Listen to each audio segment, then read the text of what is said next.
Hello everybody, GameFreak9917 here. I'm back today with more Forza Horizon 2 on the Xbox One, and I'm bringing you another review today, even though it is the weekend and I said I was going to be doing this sort of as a weekday thing every week. But I'm a little bit short on time today, and I was going to do a GTA 5, another part of GTA 5, but I wouldn't have had enough time to actually record that process and get it put up on YouTube in time. So instead I'm going to be doing another review, and today I'm going to be reviewing the 2010 Lamborghini MURCIELAGO LP670-4 SV, which is honestly a mouthful. But anyway, this version, you know, it's SV and whatnot. This version has the 6.5 liter V12, which is capable of producing 661 horsepower. In this game, I don't know why they have it at 661 when it's supposed to be 670. You know, that's what the 670 in the name stands for. It stands for 670 horsepower. And then the 4 stands for four-wheel drive. But whatever, I didn't make the fucking game. But yeah, the 6.5 liter V12, 661 horsepower, 487 foot-pounds torque, and it weighs 3,850 pounds. So it's making quite a bit of horsepower. Not a whole lot of torque compared to the horsepower. You know, if this was more like around 550 or something like that, it would be a little bit more normal. But you know, it's almost 200 less torques than horsepower, which not all too common to see, but you do see in a few vehicles. And it's also fairly heavy, 3,850 pounds, just 150 pounds shy of 4,000 pounds.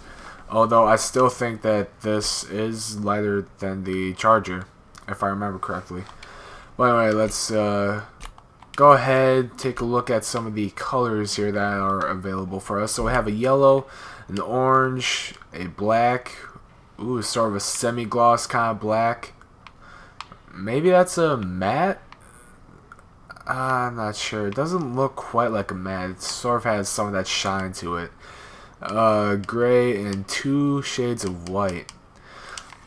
It's October, so let's go with the spooky orange. And while that's saving, I just gotta write down the car right here.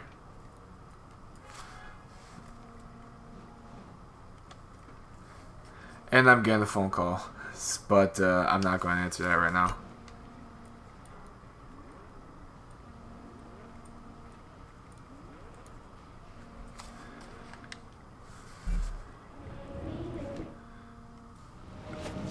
Horizon's top drivers is nearby.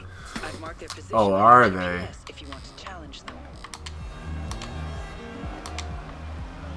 Oh, yep, there they are. I think that was the McLaren F1 too. And also, in the last video, no, 2 videos ago when I was reviewing the Huayra, I was saying that the engine swap was either the McLaren F1 or the Huayra engine. But I looked it up on one of the Forza websites. It was in the forum. It was listing all of the engine swaps and where they're from. And apparently, the 6-liter V12 is actually from the Ferrari F40, I believe. Which, or no, the Enzo. The Enzo is where it's from. Apparently, I'm not sure. I haven't read up on the Enzo. I might actually do the Enzo for the next video. I'm not sure. But anyway, let's quickly just see what this sounds like.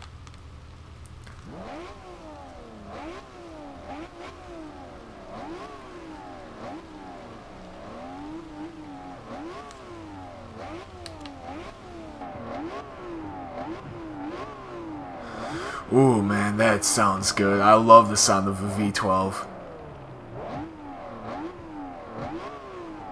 I'm also not sure. It might be turbocharged. I can't quite tell.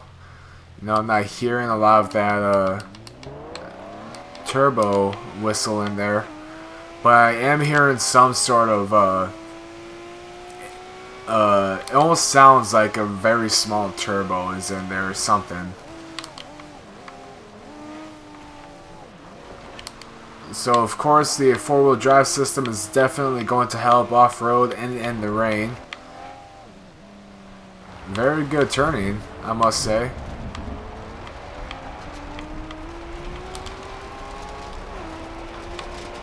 On first impression so far, it doesn't seem to be all that quick. I'm sure it's because of all that weight and low torque, but you know, it's almost making 670 horsepower, so I was expecting it to be a lot quicker. I'm not saying that it's slow by any means, but I don't know. The acceleration just isn't as quick as I was expecting.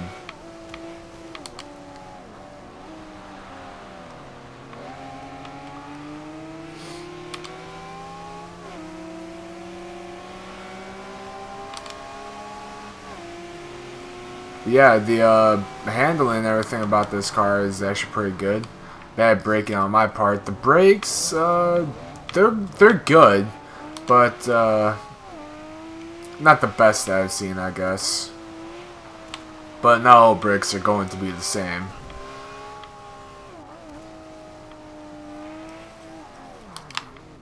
Yep, that is a McLaren F1 GT. Don't really feel like taking that on in a stock MURCIELAGO.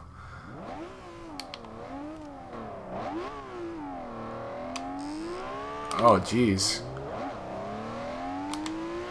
Almost stalled out on the launch. I probably should have just revved the hell out of it. See if it would have launched any better that way, but we're able to get to pick up again.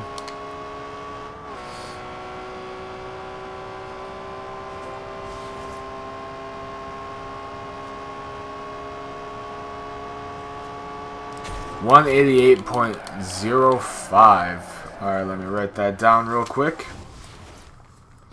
188.05.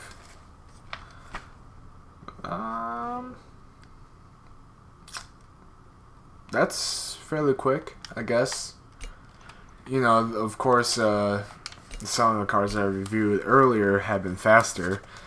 The 2009 Corvette ZR1 actually did a 189.79, but that's also because I think it's making around the same amount of horsepower, but it's also a lot lighter because it's rear-wheel drive and it's a Corvette. You know, it's very light. And the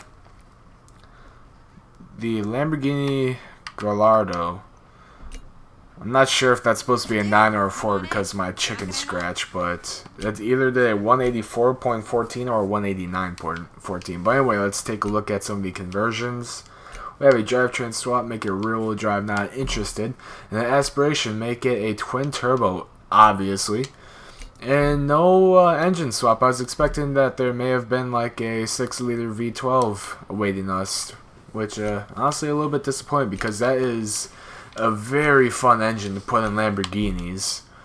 You know, put that kind of engine in a Lamborghini Huracan, and it's very scary, to be honest. Just all that power and that speed and acceleration. Honestly, what's somewhat of a small car, but it's a damn good race car. Just really gotta be careful with it. So 955 horsepower is the max that this car can make. It's pretty good, just 45 shy of 1,000, but it's still pretty good. Alright, no brake upgrades. Not going to have any sort of red brake calipers, gotta go with the yellows. So this car, I think it's actually making 1.0 lateral G stock. Weight reduction makes it 1.1. And roll cage, not interested.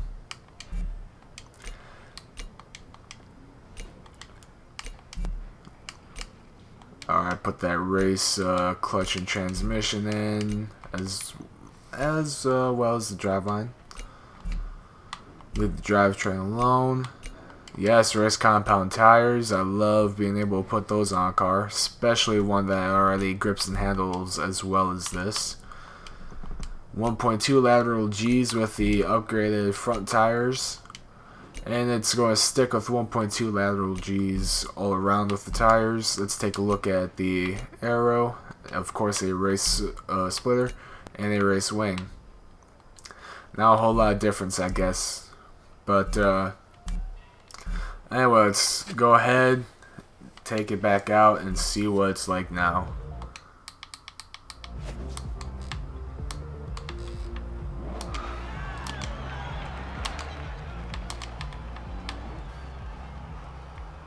I can already hear that turbocharger.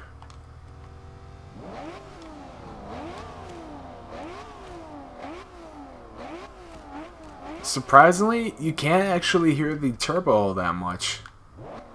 Like, you can definitely hear it, but it's not super loud.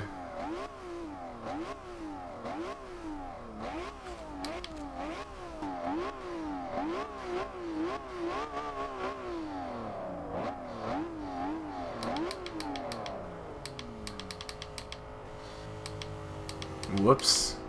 There. Alright, now this is a lot quicker.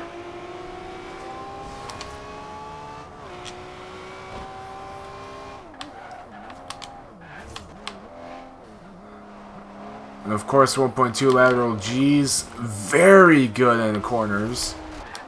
Nice and grippy.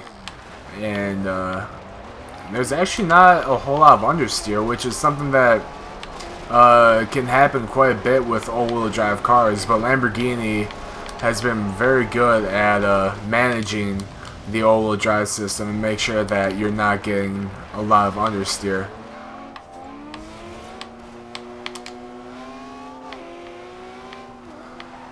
And the active aero on this car is just ridiculous. Look at the side fins come up when I accelerate.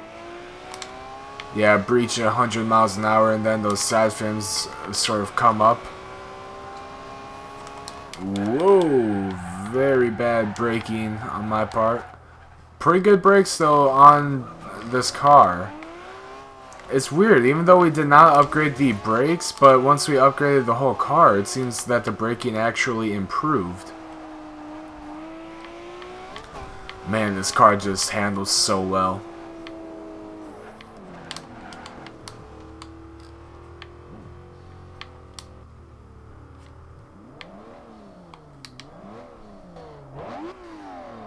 Alright, let's go ahead and redline the hell out of this car, I guess. Yup, if I didn't, it probably could have stalled there.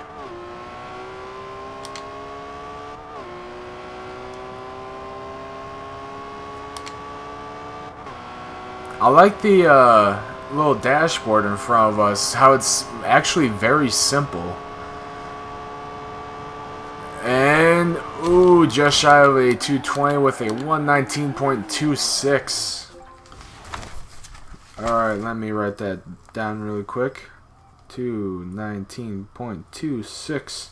Interestingly enough, the Dodge Charger RT almost had the exact same speed at a 219.22 for the Dodge Charger.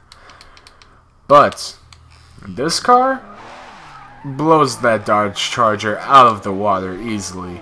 You know, this car is fairly quick on acceleration, pretty good speed, looks very good, and for some reason the arrow is not going right now. Whatever. Okay, there it is. I think it probably goes up, and then once you really start going, it goes back down to improve the sleekness of it. But yeah, this car is awesome.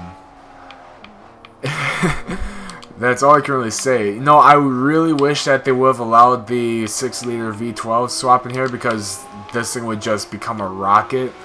But you know, I can live without it. This car is just phenomenal as a track car. You know, it handles so well, and the grip is remarkable. You know, I'm trying to get the back end to kick out here, and it just won't. You know, it's it's gripping way too much. And sure, you can see the little lines from the tires there, but that's really it. You know, it's not losing control. It's just it's gripping the road so well. And with a lowered suspension, it corners so flat as well. And it's already cornering pretty flat. But yeah, this car is damn good. And what I rate this as a track car, I'd probably give this a 9.5 out of 10. The only reason not a 10 out of 10 is because I would like a little bit more acceleration out of it. And of course, you know, you can adjust the gearing and whatnot, but I don't really do that all that much. But a little bit more acceleration and maybe a little bit better brakes. You know, like maybe allow us to throw a race brake upgrade. But otherwise, this car is remarkable and an easy 9.5 out of 10. Not any lower, no. And if you think so, shame on you. But that's just my opinion. But anyway, I'd like to thank you all so much for watching. If you enjoyed the video, let me know in the comment section down below, or just give the video a thumbs up. If you want to see more content from me and my friends and I record with them, make sure to hit the subscribe button. I'll be uploading daily. And once again, thank you all so much for watching, and I'll see you in the next video.